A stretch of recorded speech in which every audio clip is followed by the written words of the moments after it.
오늘부터 가정의 달이기 때문에 우리가 소중한 가정을 위한 설교를 좀 하겠습니다.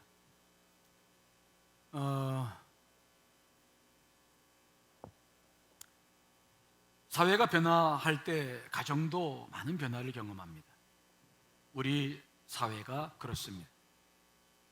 그래서 지금 한국 사회는 4명을 기준으로 했던 핵가족 가정의 모형에서 벗어나서 무자녀 가족, 한부모 가족, 독신자 가족, 미혼 동거 가족, 다문화 가족 등 다양한 가족들이 증가되고 있습니다. 또한 결혼을 필수가 아닌 선택으로 인식하는 이들도 늘고 있으며 이혼하고 재혼하시는 이들도 꾸준히 늘고 있습니다. 따라서 가족을 보는 시각에도 커다란 전환이 일어나고 있죠. 이런 상황 속에서 우리 그리스도인들은 가정을 어떻게 지킬 것인가? 어떻게 볼 것인가? 무엇을 기초로 해서 가정을 세울 것인가? 라고 하는 문제들을 고민하지 않을 수가 없습니다. 중요한 것은 아무리 가족의 개념들이 바뀌고 아무리 가족 구조가 바뀐다 할지라도 인간 자체가 바뀔 수는 없다는 것입니다. 가족은 인간들로 구성되어 있죠. 그러므로 여전히 그 가족은 사랑이 필요하고 여전히 돌봄이 필요하고 위로가 필요합니다. 우리는 다시 한번 이 가정의 달을 맞이하면서 우리가 이루고 있는 가정이 어떤 가정인지를 확인해 보고 또 어떤 가정으로 나아가야 될지에 대한 문제들을 고민하지 않을 수가 없습니다. 오늘부터 드려지는 설교가 여러분들에게 그런 고민에 다소 도움이 되고 하나님의 나라를 세우는 일에 큰 힘이 되시기를 간절히 축원합니다. 다만 제가 일본에서 돌아와서 설교를 준비하는데 제가 그동안에 했던 가족의 설교를 가정의 설교를 쭉 보니까 벌써 15년째니까 14번의 가족에 대한 설교들이 쭉 있는데 제가 매년 노력했던 것들은 좀 새로운 설교를 새로운 것들을 여러분과 나누려고 노력을 많이 했던 것 같아요. 전 성격상 같은 설교를 2번 하는 것이 참 어렵습니다. 그래서 그런 일을 제대로 안 하려고 노력하는데 필요할 때는 해야 되겠죠. 이번에 그래서 가족에 대한 설교를 새로운 주제를 가지고 이제 연구하고 기도해 나가는데 주님께서는 이번에 저에게 그런 말씀을 주시더라고요. 네가 새로운 것을 또 하는 것도 좋지만 정말 가정을 이루는데 가장 중요한 요소가 뭐냐? 그것들이 좀 더 가정의 뿌리를 내리게 하는 것이 좋지 않겠는가? 그런 성령님의 마음을 제가 받았기 때문에 이번에 설교는 그동안 했던 설교들을 좀 더 발전시키는 설교들을 해볼까 생각합니다. 오늘 여러분들이 듣는 설교는 작년 5월 첫째 주에 들었던 그 설교인데 좀 더 깊어지고 또 발전적인 심화된 설교를 여러분들과 함께 나누어 보도록 하겠습니다. 이번 이 설교를 통해서 정말 가정의 기초가 무엇인가? 가장 중요한 문제를 여러분과 함께 나눠보고자 합니다. 자, 먼저 우리가 가정을 생각할 때, 가정을 이룰 때 제일 중요한 것은 뭐냐? 가정을 어떤 기초 위에 세울 것인가 하는 거예요. 집을 짓듯이 가정도 보이지 않는 기초가 있습니다. 그 기초가 무엇일까요? 여러 가지 기초가 있습니다만은 우리가 늘상 생각하는 기초 2가지를 말씀드리고자 합니다. 첫째는 뭡니까? 하나는 경제적인 여건. 우리가 가정을 세울 때 첫 번째로 여기는 것이 경제적인 여건일 수 있어요. 경제적인 여건 없이 사랑만 가지고 살 수 있다고 생각했던 젊은 시절이 한두 번 있었습니다. 그렇죠? 근데 살아보니까 그게 아니죠. 경제적인 여건이 가정을 이루는데 중요한 요소인 것을 알게 되죠. 2번째는 뭡니까? 또 하나는 신앙이에요. 하나님을 믿는 신앙. 우리는 이 2가지의 가정의 기초가 가장 분명하면서도 중요한 것이라 여겨지는데 이 둘 중에서 과연 여러분들은 어떤 토대 위에 지금 가정을 세우고 있는지를 확인해 볼 필요가 있어요. 물론 2가지가 다 중요합니다. 하지만 2가지가 다 갖춰지지 않을 때가 있기 때문에 그래서 우선순위가 중요합니다. 그랬을 때에 나는 과연 어떤 것을 기준으로 가정을 세울 것인가? 이게 왜 중요하냐면 이것에 따라서 가정이 너무 많은 변화와 너무 많은 역경을 거쳐 나가기 때문에. 그래서 오늘은 첫 번째 시간인데, 과연 내 가정의 기초가 경제적인 기초 위에 세워져 있는가, 아니면 신앙의 기초 위에 세워져 있는가? 우리는 이 부분에 대한 문제를 좀 첫 번째 생각하려고 해요. 결론적으로 말씀드리면, 우리 크리스찬들의 가정은 경제적인 여건이 아니라 신앙 위에 세워져야 될 줄 믿습니다. 만일 이 원리를 깨닫지 못하면 정말 많은 고난을 겪어내야 해요. 그게 성경의 가르침이고 오늘 말씀의 주된 내용이에요.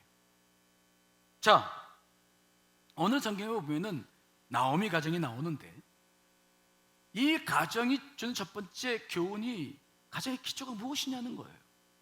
그리고 신앙이 아니었을 때 어떤 어려움을 겪느냐는 문제입니다.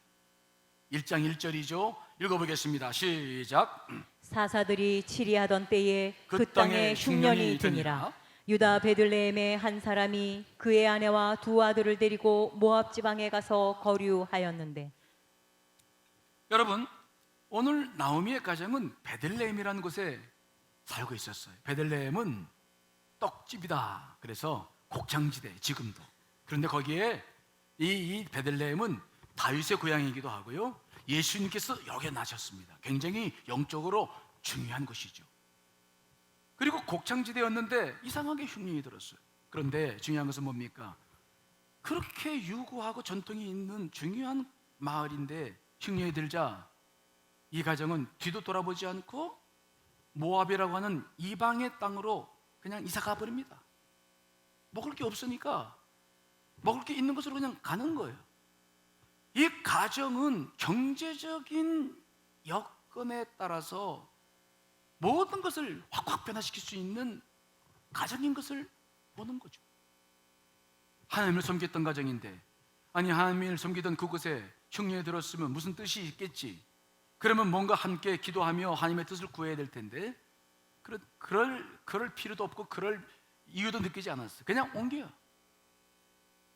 야, 이방의 땅, 모압 땅, 거기는 하나님을 섬기진 않지만 거기는 먹을 게 많다더라. 이사 가자. 이거예요. 경제적인 논리로 자기 가정을 세우고자 하는 한 가정의 이야기죠. 지금 우리들의 모습들과 그리 다르지 않는 모습이에요.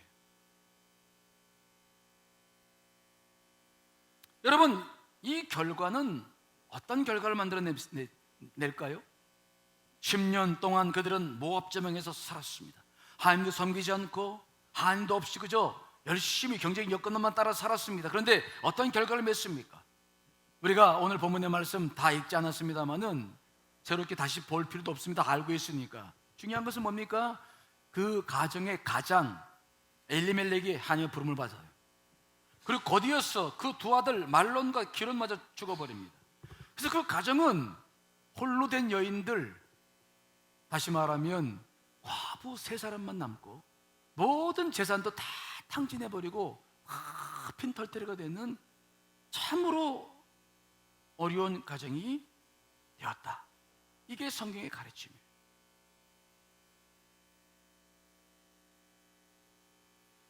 이 성경을 왜 여기 기록했느냐, 왜 이 말씀을 하시는지 우리는 하나님의 음성을 들어야 될 줄 믿습니다. 왜 경제적인 토대만 가지고 움직이는 가정들에게 큰 어려움이 있습니까? 제가 목회하면서 늘 경험하는 거예요. 지금도. 여러분, 경제적인 여건도 누구의 손에 좌우됩니까? 하나님. 근데 우리는 늘 그 하나님을 잃어버리고 경제적인 여건에 따라서 쉽게 모든 가정을 변화시킵니다. 물론 교회는 우리 교회만 있는 게 아닙니다. 전국 각지에 다 있어요. 근데 문제는 뭡니까? 과연 다른 교회에 가서 신앙이 얼마만큼 정착됐느냐는 거예요. 신앙이 정착이 안 되면 그 사람의 가정들은 쉽게 무너집니다. 그래서 이런 문제들에 대해서 우리는 꼭 교회 문제가 아니라 정말 우리 가정이 무엇을 기초로 세워졌느냐는 심각한 문제라는 것을 기억하셔야 돼요. 오늘 나오미가 10년의 생활을 다 마치고 모든 걸 잃었을 때 그가 그제서야 깨닫고 하는 고백이 있어요. 자, 룻기 1장 13절입니다. 읽습니다. 시작. 여호와의 손이 나를 치셨으므로 나는 너희로 말미암아 더욱 마음이 아프도다 하매. 아멘. 그가 10년 동안 살면서 경험한 게 있는데 왜 이런 일이 벌어졌을까? 나오미는 알았습니다. 하나님께서 나를 치셨다는 거예요. 하나님을 믿는 백성임에도 불구하고 하나님을 무시하고 경제적인 조건만 따랐던 그 가정 속에 하나님께서 역사하셨다는 것을 그는 알게 된 것입니다. 나오미는 베들레헴에 있을 때 그는 풍족하게 모압 지방으로 떠났어요. 그게 나오미의 고백입니다. 그런데 돌아올 때는 빈손이었다. 자, 룻기 1장 20절 21절 말씀도 읽어보겠습니다. 시작. 나오미가 그들에게 이르되 나를 나오미라 부르지 말고 나를 마라라 부르라. 이는 전능자가 나를 심히 괴롭게 하셨음이니라. 내가 풍족하게 나갔더니 여호와께서 내게 비어 돌아오게 하셨느니라. 여호와께서 나를 징벌하셨고 전능자가 나를 괴롭게 하셨거늘 너희가 어찌 나를 나오미라 부르느냐 하니라. 아멘. 이 말씀은 나오미가 그래서 다시 자기 고향 베들레헴에 돌아갔을 때 그때 한 말이에요. 사람들이 10년에 돌아오니까 나오미란 말은 기쁨이란 뜻입니다. 그랬더니 나오미가 뭐라고 그러냐면은 그렇게 부르지 말라는 거예요. 난 나오미가 아니라는, 기쁨이 아니라는 겁니다. 그럼 뭐라고 부를까? 마라라고 불러라. 마라는 뭡니까? 쓰다, 쓰디쓴 경험을 한 자다. 나는 지난 10년 동안 너무 쓰디쓴 경험을 한 자라. 그래서 나는 나오미가 아니라 지금 마라다. 나를 마라라고 불러라. 그렇게 말할 정도로 나오미의 가정은 비싼 대가를 지불하고 베들레헴으로 돌아왔던 것을 보는 거예요. 사랑하는 여러분, 여러분들의 가정의 기초를 점검할 필요가 있어요. 정말 하나님을 믿는 백성이라면 내 가정의 기초가 무엇에 세워져 있는지를 점검할 필요가 있어요. 오늘 나오미는 무엇 때문에 이런 슬픔을 겪어야 했습니까? 잘 살았던 가정인데 더 잘 살아보려고 하나님을 무시하고 경제적인 여건에 따라서 그의 가정을 세우려고 했을 때에 생겼던 일들이에요. 이런 예들은 성경에 굉장히 많이 기록되고 있죠. 대표적인 예가 누굽니까? 아브라함이죠. 아브라함이 갈대 우르의 사냥 부름을 받고 가나안 땅에 왔습니다. 근데 오자마자 흉년에 들었어. 그러니까 그는 금방 무엇을 어디로 이사가 버립니까? 애굽으로. 하나님의 부르심을 받고 가나안 땅에 왔는데 가나안 땅에 흉년이 들었으면 그럼 무슨 뜻이 있겠지? 주님과 관계 속에서 모든 걸 생각하지 않고 그냥 먹을 것이 많다고는 애굽으로 이사가 버려요. 거기서 그는 무슨 일을 당합니까? 자기의 아내를 동생이라 속이고 수치를 당하고 그는 돌아와야만 했어요.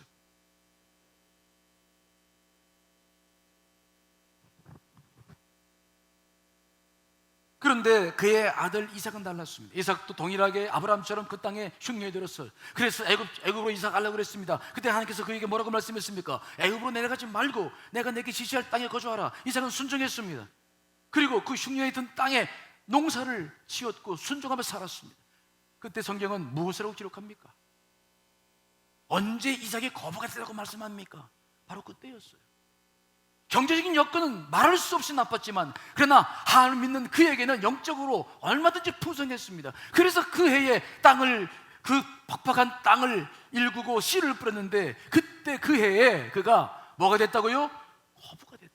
성경은 뭐라고 기록합니까? 그 해에 100배나 얻었고 여호와께서 복을 주심으로 그 사람이 창대하고 왕성하여 마침내 거부가 되었다.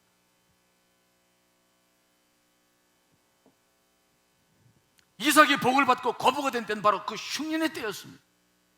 그러나 흉년의 때는 경제적인 여건에 대한 표현입니다만은 영적으로 보면 하나님을 절대적으로 그래서 의지했던 때였어요.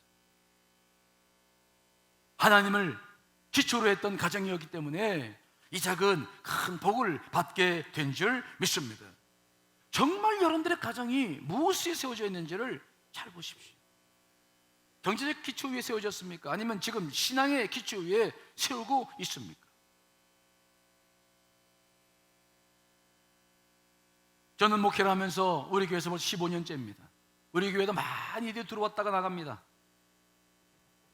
작년 연말부터 올해도 많은 가정들이 주변에 아파트를 지어서 다들 많이들 이사를 가셨어요. 그런데 안타까운 것은 뭡니까? 영적 기초를 생각지 않아요.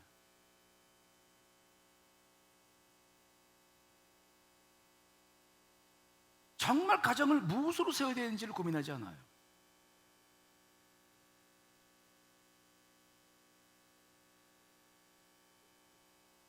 우리 신앙인들이 신앙생활하며 가정을 세울 때 이 부분을 깊이 기억하셔야 돼요.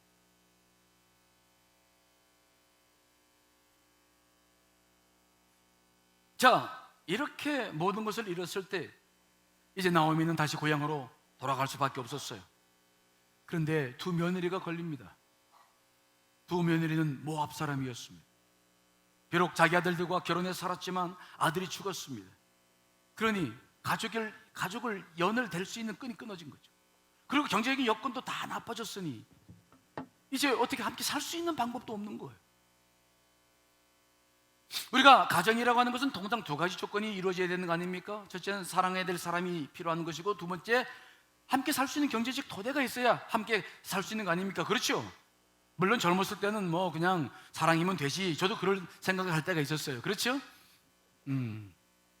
정말 지금 생각해 보면 얼마나 어리석은지. 그렇죠? 하지만 그래도 감사합니다. 저는 그래서 결혼했어요. 그런 생각이 없었으면 결혼도 못했을 겁니다. 그래서 저는 늘 장인 장모님께 늘 감사하고 늘 그랬어요. 정말 집에서 쫓겨난 신학생 아무것도 없는데 딸을 줄 사람이 누가 있겠습니까? 정말 그래서 제가 장인 장모님을 평생 사랑하고 존경했던. 하지만 실질적으로는 그렇지 않아요. 정말 이 사랑 때문에 살 수 있는 게 아닙니다. 경제적 여건도 중요합니다. 그런데 오늘 롯의 가정을 보십시오. 다 무너졌어요. 남편 죽었죠? 경제적 여건 다 무너졌죠? 이제 함께 살 명분도 없고 함께 살 수도 없게 되었습니다. 그래서 나오미는 설득하기 시작합니다. 얘들아, 그들을 데리고 베들레헴으로 가다가 이건 내가 할 짓이 아니지. 그래서 말합니다. 얘들아, 돌아가라. 너희는 나와 계속 가족으로 남을 근거가 없구나. 그러니 돌아가라. 너희들을 사랑해줄 남편도 내게는 없고, 너희들을 먹일 만한 경제적인 여건도 내가 되지 않는구나. 너희들은 아직 젊었고 아이들도 없다. 그러니 이제 고향으로 돌아가서 새롭게 출발해라. 여러분, 나오미의 생각이 바른 생각입니까? 아니면 잘못된 생각입니까? 왜 대답 안 해요? 바른 생각이죠. 하나님적인 생각이죠. 이에 대해서 이의를 제기할 사람은 쉽지 않아요. 왜? 가족 구성 요건이, 그 중요한 것들이 다 깨졌는데 무엇으로 산단 말입니까? 당연하죠.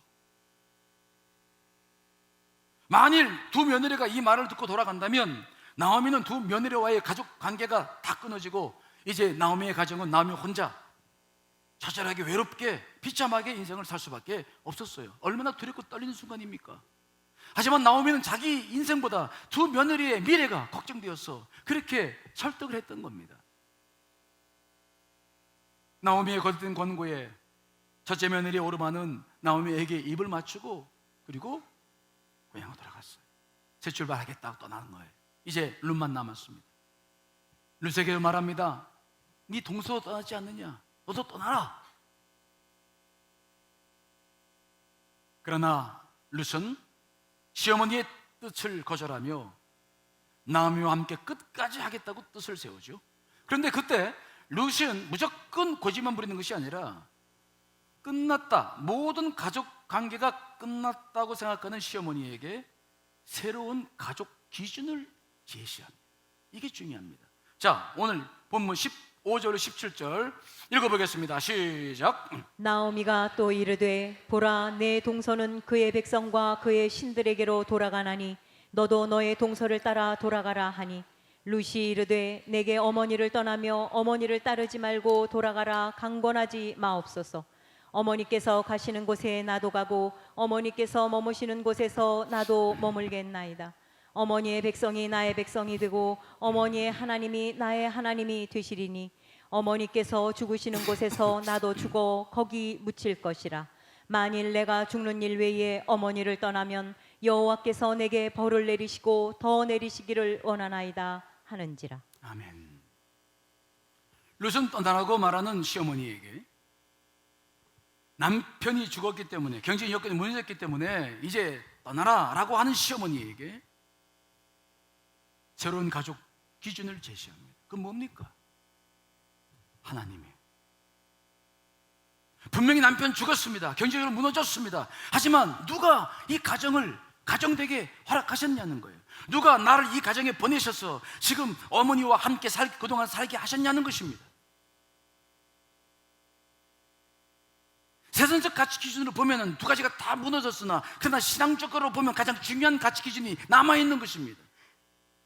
하나님이 살아계셔서 그분이 나를 이 가정에 보내셨다면, 아직 그분이 살아계시다면 세상적인 기준은 다 무너졌지만 아직 가장 중요한 기준은 남아있다고 보는 것입니다. 어머님의 하나님이 나의 하나님이 되심입니다. 나오면 생각했을 것입니다. 아니야, 끝났어. 룻은 아니었습니다. 아닙니다. 어머니, 아닙니다. 나를 이 가정에 보내신 하나님이 계십니다. 그분은 아직 죽지 않으셨습니다. 내가 떠나서 새 가정을 이루면 나는 행복할지 모르지만 어머님은 어떻게 되는 것입니까? 하나님께서 그걸 원하시겠습니까? 룻은 성경을 묵상해 보면 나오미가, 자기 시어머니가 얼마나 강직한 여인인 것인가를 그는 알고 있었을 거예요.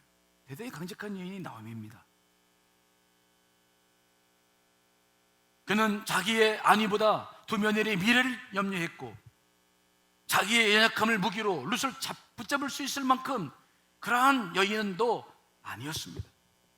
만일 룻이 나오미를 동정해서 불쌍해서 함께 살겠다고 한다면 소리치면서 떠나라고 했을 여인이 나오미였어요. 근데 오늘 룻이 말하는 말을 잘 보십시오. 놀라운 지혜가 아닙니까? 이 문제는 그동안 나오미만 고민했던 문제가 아니었을 것입니다. 룻도 자기 남편이 죽자마자 그 이후로부터 계속해서 자기 미래를 고민했을 거예요. 어떻게 하면 좋을까?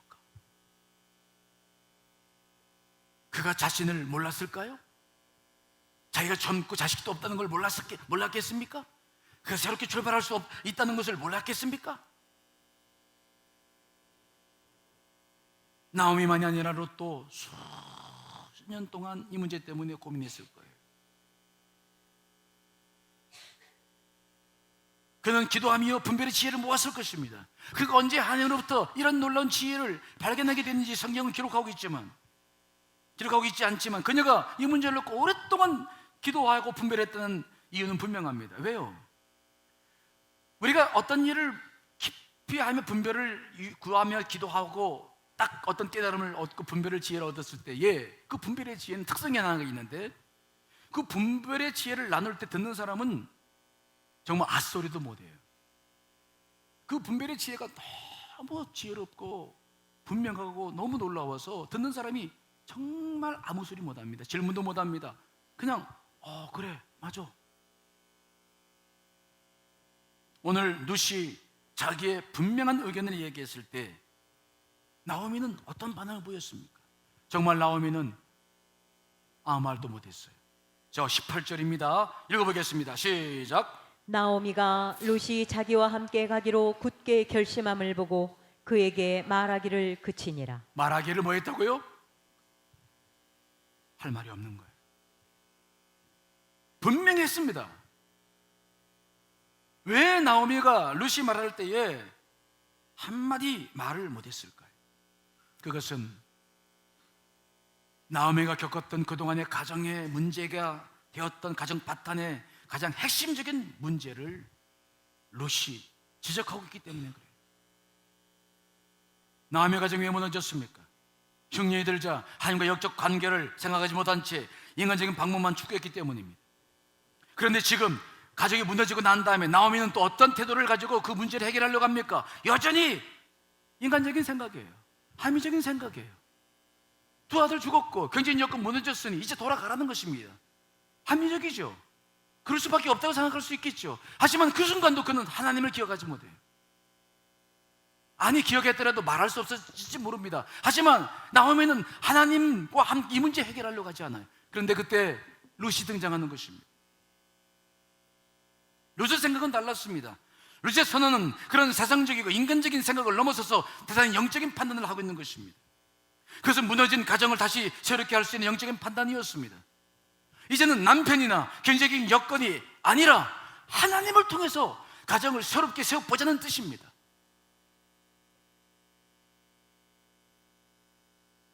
룻은 자신을 이 가정에 보내신 분이 하나님임을 믿었습니다.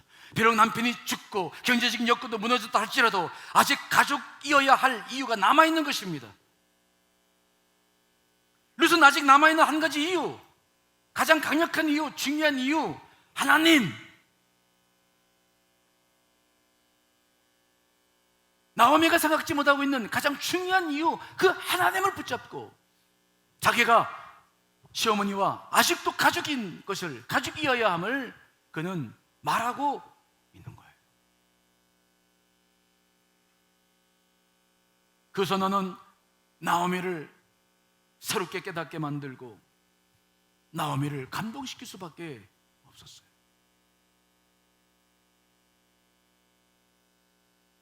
하나님을 믿으면서도 하나님을 잊어버리고 사는 크리스찬들에게, 하나님을 믿으면서도 지금도 가정의 기초가 하나님이지 않은 우리들에게 오늘 롯의 이 선언은 대단히 중요한 선언이 아닐 수가 없는 것입니다. 자, 그가 선언한 거 다시 한번 읽어볼까요? 16절 17절 읽습니다. 시작. 룻이 이르되 내게 어머니를 떠나며 어머니를 따르지 말고 돌아가라 강권하지 마옵소서. 어머니께서 가시는 곳에 나도 가고 어머니께서 머무시는 곳에서 나도 머물겠나이다. 어머니의 백성이 나의 백성이 되고 어머니의 하나님이 나의 하나님이 되시리니 어머니께서 죽으시는 곳에서 나도 죽어 거기 묻힐 것이라. 만일 내가 죽는 일 외에 어머니를 떠나면 여호와께서 내게 벌을 내리시고 더 내리시기를 원하나이다 하는지라. 아멘. 룻은 하나님을 꽉 붙잡아요. 세상적인 가치 기준만 가지고 가정을 보고 판단하는 나오미에게 도전합니다. 아닙니다, 어머니. 당신의 하나님이 내 하나님이십니다.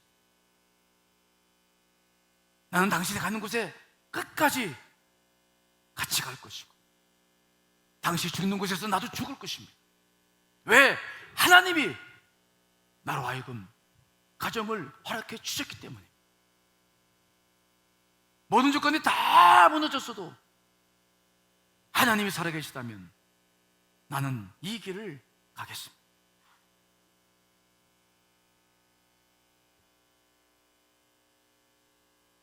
사실 롯의 이러한 선언은 어찌 보면 너무 고지식하다, 전통적이다, 잘못된 가치관이다, 낡은 가치관이다라고 이해하실 분이 꼭 있을지 몰라요.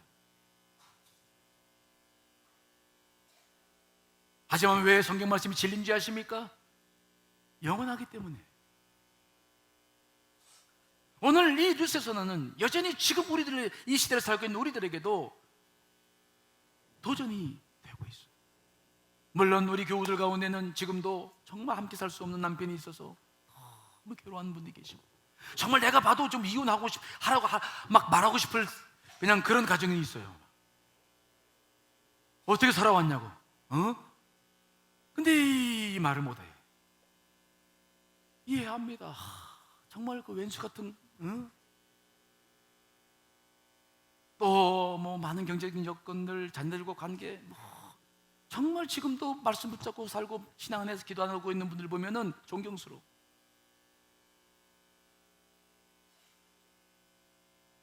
여러분들의 요즘 가정을 보는 기준은 무엇입니까? 여러분들의 가정의 기준은 무엇으로 형성되고 있습니까?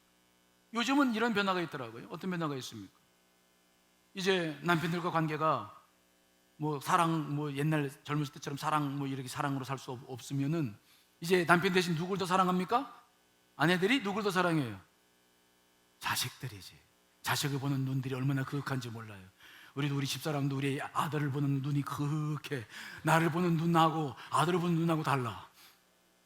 나를 보면 왔어요? 그러는데 아들을 보면 눈이 반짝반짝거리고 뭐 해줄까? 막 식탁이 달라지고 이게 뭔가 이게 이상한 조짐이 생기는 거예요.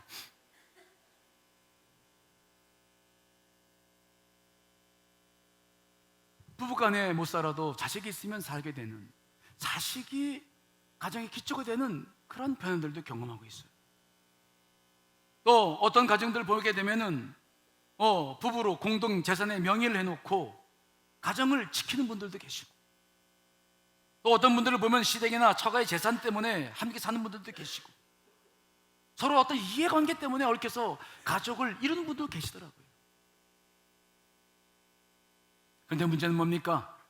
이런 외형적인 조건들은 쉽게 무너진다는 거예요. 한번 깨지면 쉽게 깨지는 것입니다. 영원할 수 없습니다. 오늘 나오미의 가정을 보십시오. 남편이 죽을 줄 누가 알았습니까? 두 아들이 하나님의 부르심을 받을 줄 누가 알았습니까?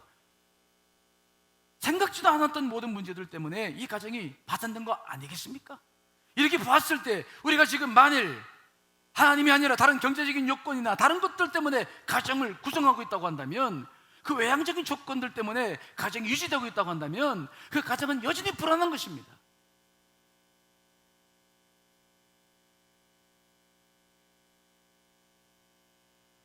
정말 우리 가정은 다시 하나님을 기초로 세워나가야 될 줄 믿습니다.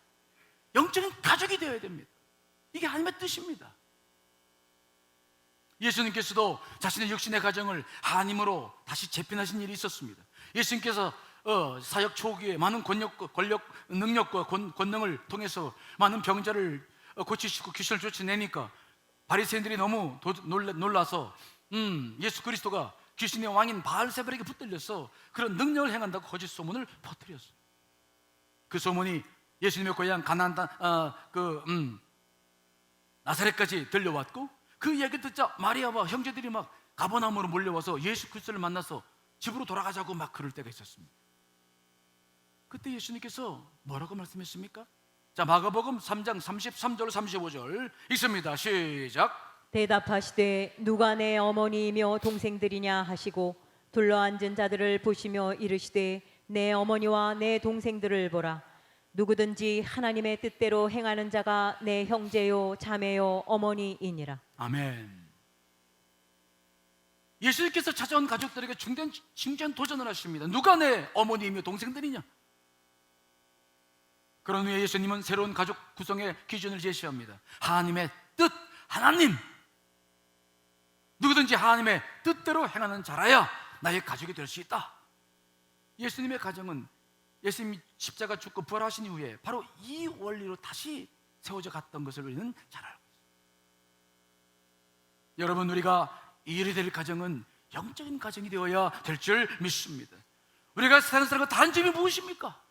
사는 사람들은 그 조건들이 깨지면 깨질 수 있습니다. 하지만 우리는 그 조건보다 훨씬 더 중요한 조건을 가지고 있는데, 하나님, 그분이 여러분들과 함께하고 있고 그분이 여러분들의 가정을 이루어 주신 줄 믿습니다. 만일 그 믿음이 분명하다면 우리는 어떤 여건 속에서도 포기할 수 없는 게 가족 아니겠습니까? 오늘 이 룻의 결단은 하나님을 정말 감동시켰어요. 사람이 아니라 하나님, 물론 하나님께서 그래서 베들레헴에서 보아스를 준비하셔서 모든 것을 회복시킵니다마는 얼마나 그를 축복하신지 아십니까? 룻을 이방인 여인인데 예수님의 족복 가운데 들어오시고 가장 중요한 역할을 하게 하십니다. 마태복음 1장 5절 6절입니다. 읽습니다. 시작. 살몬은 라합에게서 보아스를 낳고 보아스는 룻에게서 오벳을 낳고 오벳은 이새를 낳고 이새는 다윗 왕을 낳으니라. 다윗은 우리아의 아내에게서 솔로몬을 낳고. 여러분, 롯은 결혼해서 오벳을 낳았는데 오벳은 누굽니까? 다윗의 아버지 이새를 낳았습니다. 이새는 누굽니까? 다윗의 아버지입니다. 다윗은 솔로몬을 낳고 그 족보에서 예수 그리스도가 태어납니다. 그러니까 롯은 다윗에게로 보면은 몇 대조 할머니입니까? 사대조. 사대조면 고조 할머니예요. 그 이방 여인인데도, 피가 다른 여인임에도 불구하고 그 신앙 때문에 그 여인을 예수께서 족보에 세우시고 중요한 여인으로 높이신 모습을 보고 있는 거예요. 그만큼 하나님께서 기뻐하시는 일이다 하는 거예요.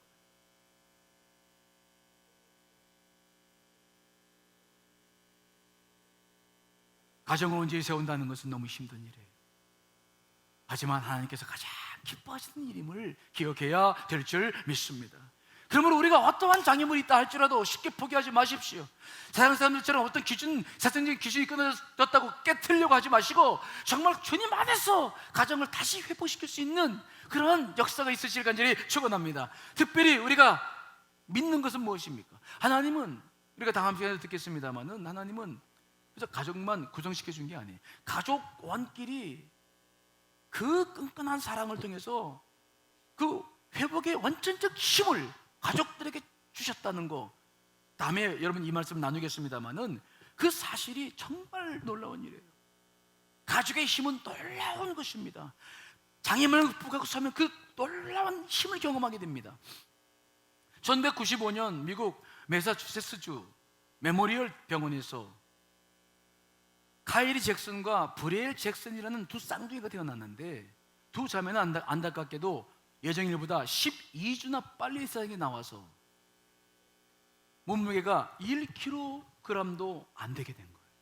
그래서 이제 인큐베이터에 집어넣고 따로 키웠는데, 게다가 동생 브리엘은 심장에 결함이 있었습니다.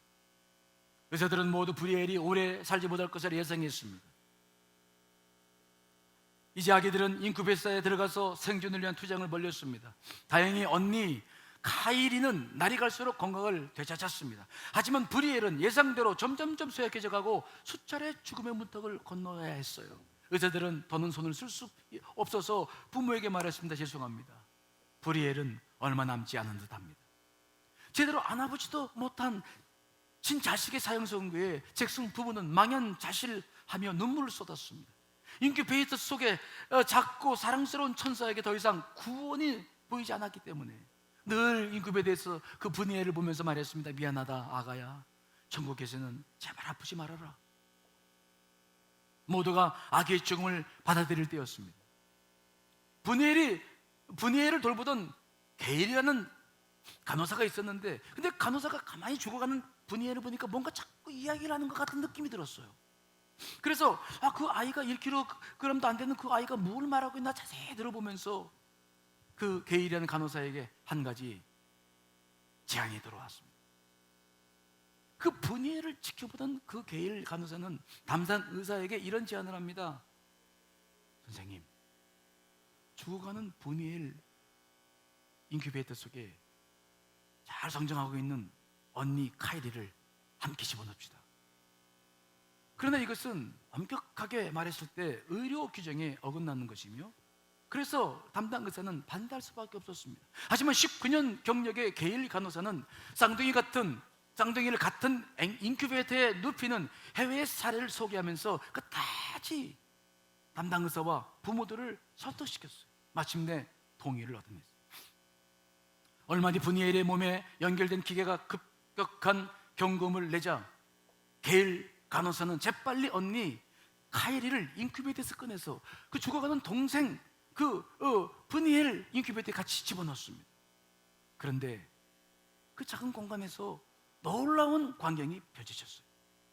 언니가 천천히 몸을 돌리더니 글쎄 그 1kg밖에 안 되는 그 언니 카이리가 브니엘을 끌어안는 것입니다. 사진을 볼까요? 보이시나요? 작은 몸들의 포옹을 경외의 눈으로 지켜보던 어르신들은 더 놀라운 일을 발견하게 된 것입니다. 포옹을 하는 사이 위험수위에 있던 브리엘의 혈액 내 산소 포화도가 정상이 되기 시작했어요. 어르신은 처음에는 기계가 오작동 일으킨 줄 알았지만 각종 수치들이 차례로 정상화되면서 브리엘이 숨을 고르게 쉬자 바로 기적이 일어난 것을 깨달았습니다. 그들은 환호하며 기뻐하면서 저 사진을 마침내 분이엘은 살아났어요. 그리고 지금도 아주 잘 살고 있죠. 그 성장한 모습 보여줄까요? 다시 보여주십시오. 그 모습 말고.